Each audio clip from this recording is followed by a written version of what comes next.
काफ़ी सालों की मेहनत है, तो फीलिंग तो बहुत अच्छी थी। घर पे भी बताया, सब बहुत खुश हैं। अभी तो थोड़ी देर के लिए विश्वास नहीं हो रहा था, but now slowly slowly the feeling is sinking in. तैयारियों के बीच में कभी सोचा था आपने कि ठीक है यूपीएससी तो निकल जाएगा, आप आईएएस बन जाओगी, लेकिन रैंक 1 इस बारे में सोचा था आपने? मैंने तो नहीं, पर मेरे भाई ने हमेशा से ही सोचा था। लास्ट ईयर भी जब मैंने इंटरव्यू के बाद I miss the cut off by 12 marks, उसने यही कहा था कि तुम चिंता मत करो, तुम फिर से लिख जाओगी, you will again clear it, और तुम्हें भगवान ने रैंक 1 के लिए ही बचा के रखा है। एंड आई थिंक आज उसकी बात सच भी हो गई कहीं ना कहीं। सो हाँ, ये भाई ने मेरे कहा था, मैंने तो कभी नहीं सोचा था। सबको मालूम था कि आज रिजल्ट्स आने वाले हैं, आपने भी मतलब अंदाजा लगा करके रखा होगा कि ठीक इस समय मैं लैपटॉप खोल करके बैठूंगी और यूपीएससी की साइट पर जाना है, चेक करना है। लोगों के भी एंटिसिपेशन होंगे कि इस बार सख्ती क्लियर कर लेगी। जैसे ही आपने अपना नाम देखा, किसको पहला फोन किया, कितनी खुशी अंदर से, क्या कुछ निकल करके आया, किसको किसको फोन किया?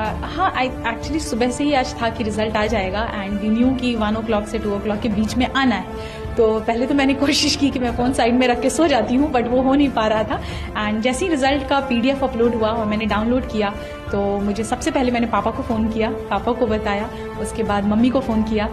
उसके बाद मुझे इंस्टीट्यूट से ही कॉल आया था, जब मैं काफ़ी घबराई हुई थी कि सर पता नहीं PDF गलत है या फेक है। सर ने फिर बोला नहीं, हमने आपका रोल नंबर क्रॉस वेरीफाई किया है, आप ही का रोल नंबर है। तो that's when finally I accepted कि it's done, it's happening. Hindustan में हर एक युवा का सपना होता है, 12वीं तक तो कम से कम होता ही है कि उसे यूपीएससी क्रैक करना है। और उत्तर प्रदेश और बिहार, आप तो उत्तर प्रदेश प्रयागराज की धरती से आती हैं। आपने इंटरव्यू के दौरान भी, जो मॉक इंटरव्यू मैंने देखा, उसमें प्रयाग से रिलेटेड क्वेश्चन पूछा गया था। तो प्रयाग को लेकर के क्या कुछ मैसेज, और उन तमाम जो एस्पिरेंट्स हैं जो आपकी तरफ आज देख रहे हैं, उनको क्या मैसेज देना चाहेंगी?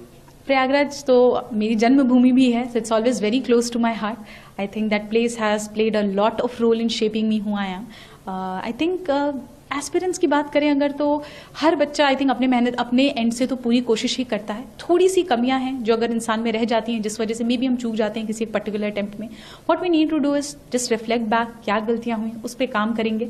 वरना ये हमेशा दिमाग में रखना है कि यूपीएससी सिर्फ एक एग्जाम है, it's not more than life, not anything more important then your life it is.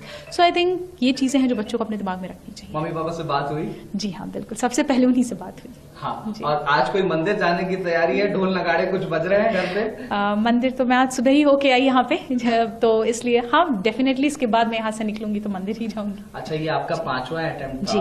5 attempts आप, मतलब ये 5वां अटेम्प्ट था, 4 एग्जाम्स आपने लिखे।